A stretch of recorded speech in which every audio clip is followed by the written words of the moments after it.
Thanks a lot for clicking on the video. एक बार फिर से आपका बहुत बहुत स्वागत है। And what do we do here? We practice natural English here. Correct, we practice speaking English naturally here. Naturally पे इतना ज़्यादा जोर हम इसलिए देते हैं because English is spoken in its own way, अपने तरीके से बोली जाती है। हम हमेशा ट्रांसलेशन करके हिंदी के वर्ड्स जो है ना, हमारे हिंदी के वर्ड्स, यही सबसे बड़ी प्रॉब्लम है, राइट? आप इस सेशन को पूरा देखिए। By the end of this session you will understand the logic of spoken English कि अरे यार हम वर्ड्स को ट्रांसलेट कर रहे थे जबकि सिचुएशंस को डिस्क्राइब करना तो is way too easy. Way too easy का मतलब बहुत ही ज़्यादा, हद से ज़्यादा आसान है। It's very easy, it's way too easy. यहीं से स्टार्ट करते हैं। जैसे अगर तुम्हें फीलिंग को एक्सप्रेस करना है, अरे यार ये तो हद से ज़्यादा महंगा है यार, It's too expensive. It's too expensive और वेरी एक्सपेंसिव में फ़र्क क्या है? क्या? इट्स वेरी एक्सपेंसिव, आपने उसकी बस ज़्यादा होने की बात करी, बहुत महंगा है। It's way too expensive, too का मतलब हो जाता है कि जितना एक्सपेक्टेड है उससे ज़्यादा, बहुत ज़्यादा। बहुत ज़्यादा, हद से ज़्यादा। और टू जनरली हम थोड़ा सा ना अपना दुख जताने के लिए या फिर नेगेटिव सेंटेंसेस में ज़्यादातर इस्तेमाल कर लेते हैं, लेकिन पॉजिटिव में भी इस्तेमाल हो सकता है। लेकिन बस हम ये बता रहे हैं कि इस लिमिट से भी ज़्यादा, यहाँ तक तो एक्सपेक्टेशन थी, लेकिन it's too much Expensive.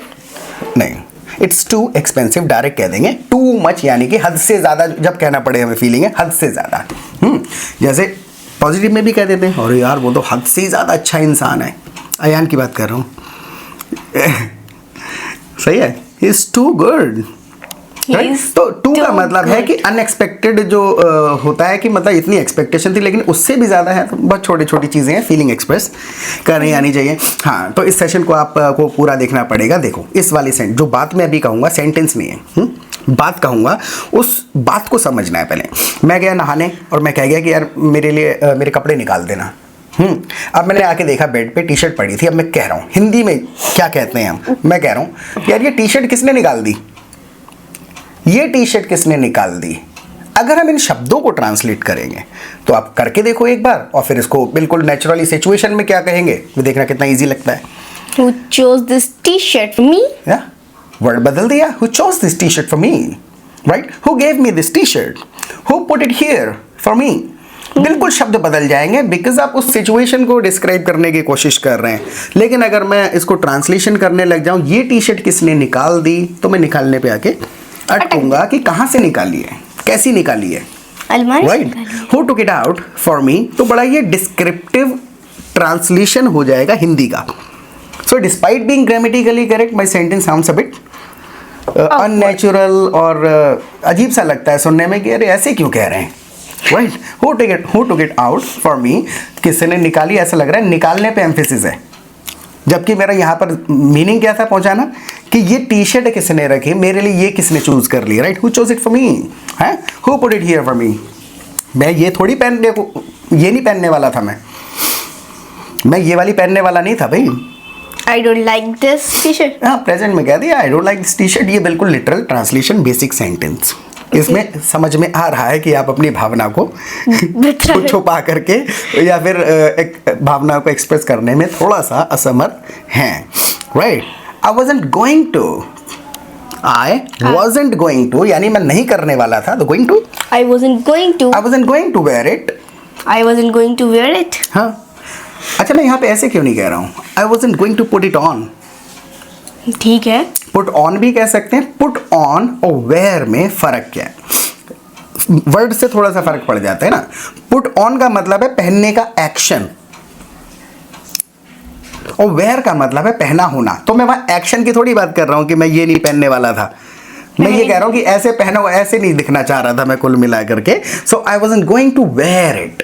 I wasn't going to wear it. है, अगर मैं किसी बच्चे को कहूं जाओ कपड़ा पहन लो, तो मैं एक्शन की बात कर रहा हूं। तो क्या कहूंगा, अयान को कहें अयान एक काम कर यार टी शर्ट पहन ले यार। Put it on your T-shirt. Put on, Put on your T-shirt. Put on मतलब एक्शन और पहनना मतलब वेयर, Wear. पहने हुए होना। जैसे कि मैंने टी शर्ट पहनी हुई है, I wear a T-shirt. I am wearing, A T-shirt. Ing लगा ही रहता है उसके अंदर। बैठा हुआ हूँ, I'm sitting. सिटिंग है, खड़ा हुआ हूँ, I'm standing. राइट? तो आई एम वेयरिंग, कौन सा कलर है ये होगा? I am wearing a T shirt यानी Sea green. Sea green. Okay, Okay. But someone told me sea is blue. Sea green भी होता है। लेकिन किसी ने कहा कि सी ब्लू होता है। सी ग्रीन कलर भी होता है, आपको दिखाऊंगी मैं अभी। ओके, तो आई होप आपको समझ में आया होगा कि प्रॉब्लम ग्रामर की नहीं है, राइट? प्रॉब्लम है हमारे हिंदी के वर्ड्स की, that we try to fit in our English sentences. वो हम उनको इंग्लिश के सेंटेंसेस में फिट करने की कोशिश करते हैं, वहीं पे गड़बड़ हो जाती है। तो सिचुएशन को देखो, उसको अपने इंग्लिश के वर्ड्स में बोलने की कोशिश करो instead of translating Hindi words into English, right? अब जैसे हमें फीलिंग को समझना है कि यार हमें रुपट्टा बदलने जाना पड़ेगा, हमें रुपट्टा बदलने जाना पड़ेगा। We have to go to exchange rupatta और dupatta. We have to go to exchange rupatta में पता है एक छोटी सी, वैसे बिल्कुल चलेगा, ऑलमोस्ट करेक्ट है। We have to go to exchange the rupatta, क्यों कह रहा हूँ द दुपट्टा, क्योंकि स्पेसिफिक चीज है ना। हाँ, दा मतलब जैसे कि when both listener and speaker know about what they are talking about, तो हम आर्टिकल दा लगा देते हैं। दा का मतलब सिर्फ इंपॉर्टेंट वाला नहीं है कि बहुत इंपॉर्टेंट चीज के साथ लगेगा। दा मतलब है वही, वही पॉइंट कर रहे हैं उसकी तरफ हम कि इस चीज की बात हो रही है, राइट? तो अभी हम कल लेके आए हैं, तो मेहरीन को भी पता है, मुझे भी पता है कौन सा वाला रुपट्टा। So we have got to, we have to भी कह देते हैं डायरेक्ट, और वी हैव गॉट टू यानी कि पहले नहीं थी मजबूरी, अब पड़ी। We have got to go to exchange the rupatta, right? क्योंकि हम ए नहीं लगा रहे हैं यहाँ पर। अच्छा, ऐसे कह दूं, आर्टिकल को समझते हैं, बहुत 3 ही सेंटेंस में समझ आ जाएगा। लगाते कब है, ए और दा हैं। ऐसे कह दूं, we have got to exchange a rupatta, we have got to exchange a रुपट्टा।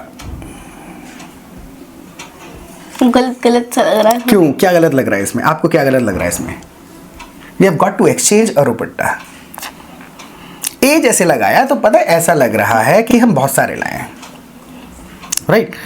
और दा जब मैंने कह दिया तो समझ में आ जाएगा कि हम एक रुपट्टा लाए थे, और उसी वाले की बात कर रहा हूं मैं, जो कल लाए थे, राइट? जो कल लाए थे। अब इसमें हिंदी में कुछ भी कहते हैं तो उस चीज़ की तरफ जब ध्यान लेकर के जाएंगे, राइट?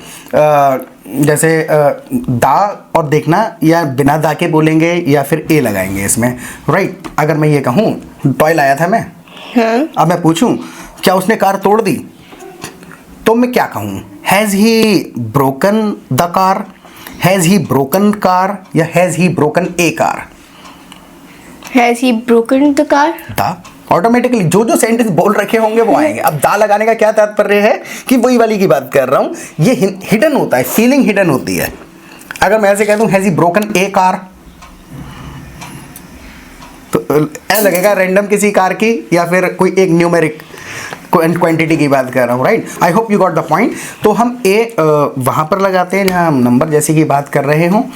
जैसे कि मैं ये कह रहा हूँ कि मैं तुम्हारे लिए एक और कुर्ती लाऊंगा, एक और कुर्ती लाऊंगा। अब इसमें मैं कैसे कहूँ? I will get you the kurti, I will get you a kurti. I will get you a kurti for you. I will get you a kurti. दा क्यों नहीं कह रहा हूँ? भले मेरी नज़र में बहुत इंपॉर्टेंट भी है वो, बहुत इंपॉर्टेंट। हाँ। It will cost me more than 1500।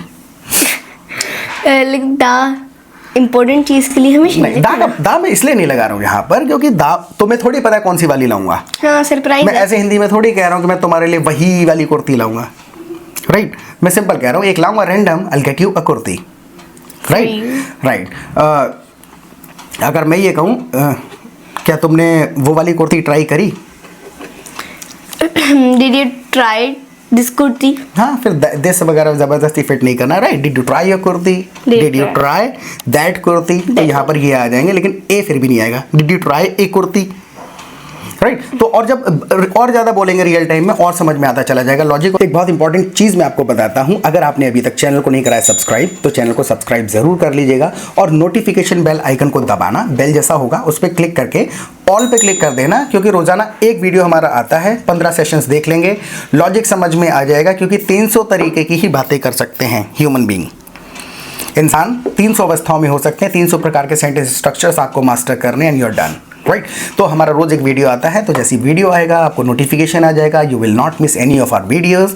और एक छोटा सा काम हमारा कर दीजिए, वीडियो को करना है लाइक, और लाइक करने के बाद आपको वीडियो को हाइप करने का ऑप्शन दिखेगा स्क्रीन पे कहीं भी। Please hype the video, it will help our video reach more people on Video. YouTube. मैंने फिर कहा please hype the video. Hype the video. क्यों कहा मैंने, ऐसे क्यों नहीं करा प्लीज हाइप ए वीडियो? हाँ, Hype मतलब पता है आपको, हिडन है ना, बात हिडन है, आपको पता है मैं कौन सी वाली वीडियो की बात कर रहा हूँ। So please hype the video, it will help our video reach More people. More people on YouTube, और ज़्यादा लोगों तक थोड़ा पहुंचने में हमें हेल्प हो जाएगी। It will be a favour to us. और आप हमारे प्रैक्टिस ग्रुप ज्वाइन करिए and see the magic within 15 days.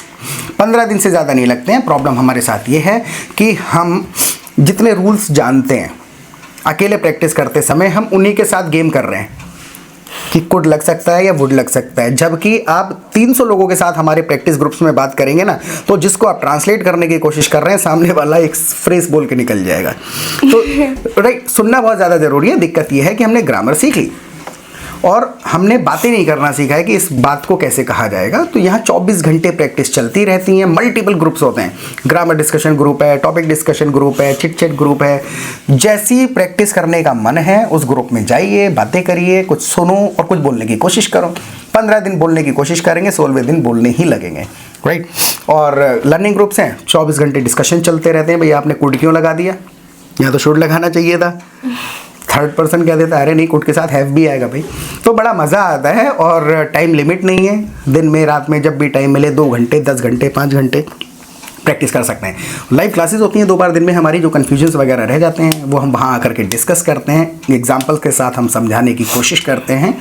आप आइए and see the magic, right. हाँ, अगर मैं ये कह दूँ कि उसने ये कपड़े हमें बहुत महंगे दे दिए, उसे कपड़े हमें महंगे लगा दिए, हिंदी में ऐसे कहते हैं महंगे लगा लिए यार। They costed us too much. They costed us, किस चीज़ की बात हो रही है? They costed us too much, feeling बताओ। Clothes. हाँ, वर्ड है माइंड में, वही तो होता है। ग्रामर आती है, आता है, लेकिन बोला नहीं है तो वर्ड आगे का इधर का उधर हो जाता है, right. They overcharged us, They overcharged us. Right, हमें ओवरचार्ज कर लिया। अब जैसे कुछ कुछ चीज़ें हैं, देखो यहाँ तक तो हमने कुछ ग्रामर वगैरह समझ ली, लेकिन कुछ चीज़ें हैं जो बिल्कुल अपने तरीके से बोली जाएंगी और वो हमें सुन के ही समझ में आती हैं। जैसे मैं कह दूँ कि यार वोल्टेज थोड़े कम लग रहे हैं। वोल्टेज पता है, Voltage. लाइट की बात हो रही है, कभी कभी कम आते हैं ना, वोल्टेज थोड़े कम लग रहे हैं। अब कैसे कहें? Voltage seems low. Right, the voltage, दा लगा लो, The voltage the voltage seems low. Voltage seems low भी आप कह सकते हैं, लेकिन थोड़ा सा अच्छा लगता है कि सामने वाले पता चल जाता है कि यार तुम कंसीडर कर रहे हो कि आपको पता है ये चीज़, right. So the voltage seems low. अगर मैं ये कह दूं यार लाइट कम लग रही है, अब लाइट के मतलब मैं रोशनी की बात कर रहा हूँ। The light is dim. देखो लाइट इस लाइटिंग कह देंगे, देखो बल्ब हो सकता है डिम है। सो द बल्ब, फिर से द मतलब उसी की bulb बात कर रहा हूँ, द बल्ब इज डिम, या फिर the lighting is low, Low. Right. I hope you Blicker भी करेगा. हाँ, क्या करेगा? Blicker. फ्लिकर, फ्लिकर फ्लिकर करता है वो। Flicker. फ्लिकरिंग, फ्लिकरिंग यानी कि जल रहा है, बुझ रहा है, जल रहा है, बुझ रहा है। So the bulb is flickering. I hope be नहीं है, एफ है। अब जैसे मैंने शुरुआत में बात करी थी कि एक व्यक्ति 300 अवस्थाओं में हो सकता है, 300 तरीके की हम बातें कर सकते हैं। ये फीलिंग समझ में आएगी अब आपको, हैं? जैसे हम अभी लूना को नहलाने जा रहे हैं, कैट है, कैट को हम नहलाने जा रहे हैं। पहले सेंटेंस को बोलते हैं कि हम उसे नहलाने जा रहे हैं। We are going to take him a bath. Give him Give a him a bath. bath. हाँ, we're gonna give him a bath, या फिर डायरेक्ट करेंगे we're gonna bathe him. Bathe him. Bathe or bath. Bath we take, bathe we Give. Right? Bathe मतलब direct अपने आप में नहलाना एक वर्ब है। So I want to, You want to. हाँ, I want to bathe him myself. मैं खुद से नहलाना चाहता हूँ। I want to bathe him myself. अब यहाँ पर हम फीलिंग कह रहे हैं यार, लेकिन कहीं ये बीमार ना पड़ जाए। अब ये जो कहीं है, कहीं ये बीमार ना पड़ जाए फिर से, तो क्या करें? कहीं ये बीमार न पड़ जाए फिर से. हाँ, I'm scared about. हाँ, लगभग फीलिंग पहुंच गई। आई एम स्केर्ड अबाउट नहीं कहेंगे, लाइक आई एम स्केर्ड कह के छोड़ देंगे। देखो ये क्या था, जैसे मैंने हिंदी में कह दिया कहीं ये बीमार ना पड़ जाए फिर से, सोचना है, कहीं का ट्रांसलेशन नहीं ढूंढना है, सोचो फीलिंग क्या है कि भाई आप डर जता रहे हैं। I'm scared about his health. About ही नहीं लगेगा, बस सेंटेंस है ये, I am scared about his health चल जाएगा, चल तो जाएगा, लेकिन मैं लेट मी एक्सप्लेन। देखो होगा क्या तुम्हें भी बताओ। अवस्था देखी हमने कि हमारी अवस्था ये है कि हम शंका चिंता जता रहे हैं, डर जता रहे हैं, और डर जताने के लिए हम फ्रेज बोलते हैं। एक अवस्था है आई एम वरीड, यहाँ तक कह दिया भी चिंता जता रहा हूँ। अब आगे वाली चिंता किस चीज़ की है? I am worried he might fall sick again, he might fall sick again. तो चिंता अलग है, I am worried he might fall sick again. कि भैया कहीं ऐसा ना हो जाए, राइट। अब ज़रूरी नहीं है, अब आप रियल टाइम में मैं बता रहा हूँ आपको, जितना जितना हम समझते जाएंगे कि हम एक्शन में क्या एक्सप्रेस करना चाह रहे थे, फिर 20 तरीके, you will have a lot of alternatives to express your feeling हैं। आप अब इसी बात को और दूसरे तरीके से कह के देखो यार, कहीं फिर से बीमार ना पड़ जाए। I think he might be fall sick again. ही हटा दो भाई, he might fall sick again. might पता है ना, हो सकता है। माइट मतलब फ्यूचर में जब संभावना जताते हैं तो माइट का इस्तेमाल कर देते हैं। Might. जैसे कि यार ऐसा है कि अयान आ सकता है यहाँ पे थोड़ी देर बाद, आ सकता है, संभावना भी जता रहा हूँ, आगे की भी कह रहा हूँ, तो Ayan might be here. हाँ बी हियर कह दिया, Ayaan might be here by 4, Ayaan might come by 4, 4 बजे तक आ सकता है। ओके जैसे हम कभी का, और ये कि सुपर नेचुरल देखो, एक टिप देता चलता हूँ मैं, एक सेंटेंस, क्योंकि 300 ही सीखने हैं। एक बहुत इंपॉर्टेंट बात बताता हूँ कि हम ट्रांसलेशन कर पा रहे हैं, ट्रांसलेशन करके हमारा मैसेज भी जा रहा है, लेकिन हमें मज़ा नहीं आ रहा है। तो उसके लिए हमें करना क्या है, कुछ फ्रेसेस, इडियोमेटिक स्टाइल सीखने होते हैं इंग्लिश में। जैसे मैं एक सिंपल बात कह रहा हूँ कि I am sharing this with you, I am sharing this with you because I believe you can help me with this. ये इंग्लिश का स्टाइल था कि मैं तुम्हें ये बता रहा हूँ क्योंकि मुझे लगता है तुम मेरी मदद कर दोगी इसमें। I will definitely help you. I'll definitely help you, right? So I'm sharing this with you because I believe you can help me with this. लेकिन आप ग्रुप में जब प्रैक्टिस कर रहे होंगे तो सामने वाला कह देगा यार I wanna run something by you. I want to run something by you because I believe you can help me with this. तो share something with someone का मतलब run something by someone भी होता है। तो ये कैसे सुन के, अब सुनते हैं तो हमें लगता है यार बड़ा अच्छा लग रहा है, लेकिन जब हम कहते हैं सीखना चाहिए आपको सुन के, तो आपको लगता है रूल से ही काम चला लें। राइट तो आपको रियल टाइम में ये बातें सुननी पड़ेंगी। कोई कहेगा आई हैव अ फीवर, कोई बंदा कह देगा I am running a fever, right. अब मैं कहूँ कि इस टेबल को साफ कर दो, Clean this table. Clean this table. कोई ग्रुप में बंदा कह देगा run a rag across this table, Run a rag across this table. Right. तो ये चीज़ें कैसे, इनको सीखने का ऐसा कोई तरीका नहीं है कि आप लेके बैठे आज मैं एडवांस फ्रेसेस सीखूंगा और मुझे याद हो जाएंगे। You will not be able to use them during the conversation. वो सिचुएशन से एक सेंटेंस आता है, दिन में 10 बार ग्रुप्स में जोड़ेंगे, 10 सेंटेंसेस रोजाना सीखेंगे। ग्रामर समझ नहीं आएगी, भाई पूछ लेंगे कि भाई ऐसे क्यों कह रहे हो, मेरे हिसाब से तो ऐसा होना चाहिए।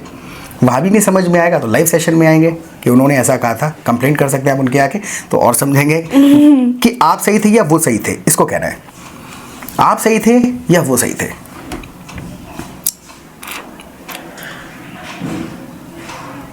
I correct or his? Whether you, देखो वेदर को 2 चॉइसेस की बात है।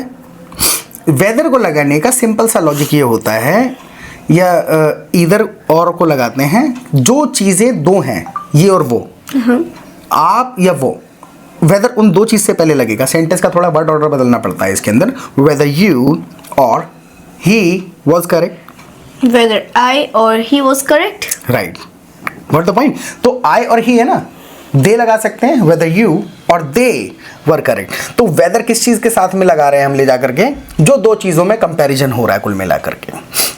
थोड़ा वर्ड ऑर्डर हम हिंदी के हिसाब से आगे पीछे कर देते हैं, राइट। तो हमें वेदर कहाँ लगाना है?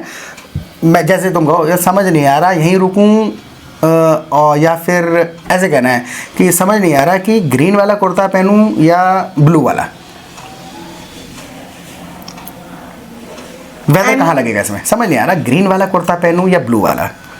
I'm so confused about which kurti should I wear. Which kurti I should wear. हाँ I should wear. है, ये आई शुड वेयर कहीं से कहीं पहुंच गए। चलो इस वाले को डिस्कस करते हैं। I am so confused about which kurti I should wear because you are not asking a question, this is a statement. कौन सी कुर्ती मुझे पहननी चाहिए, राइट? लेकिन तुमने बात बदल दी, मैसेज पहुंचा दिया। तुम्हें फीलिंग ये वाली देनी है, दो में कंफ्यूज हूँ, ये वाली या वो वाली। वेदर लगा के बोलो। ये फीलिंग वो नहीं थी जो मैंने बोला। आ गई समझ में ड्यूरिंग द कॉन्वर्सेशन। वही है, बहुत अच्छी चीज़ हमें इससे सीखने को मिली कि एक फीलिंग को एक्सप्रेस करने के 20 तरीके होते हैं। हम हिंदी के तरीके को ट्रांसलेट कर रहे होते हैं और हमें लगता है कि हम ट्रांसलेशन सेंटेंस की कर रहे हैं, राइट? तो she expressed her feeling in her own words, अपने शब्दों में कह दिया। अभी क्या, कौन सी विच जैसी का समझ आ गया कि 2 में से होगी या 3 में से। लेकिन वेदर लगाती है, एक और चीज़ समझ में आ जाती है कि केवल 2 में से। तुमने कहा विच, तो हो सकता है 10-5 है, right? I am confused about whether to wear green kurti और red one. You should wear blue one. तो लॉजिक क्या है? 5-7 और सेंटेंसेस बोलने पड़ेंगे। जैसे मैं कहूँ कि यार समझ नहीं आ रहा, ग्रामर पढ़ाऊँ या English language? I'm so confused about हाँ whether हाँ I teach English language or grammar. सही है। आई am confused about whether I should teach English और Grammar. Grammar. What the point? तो दो चीज़ें जो कंपेयर होंगी वो साथ में ही रहते हैं।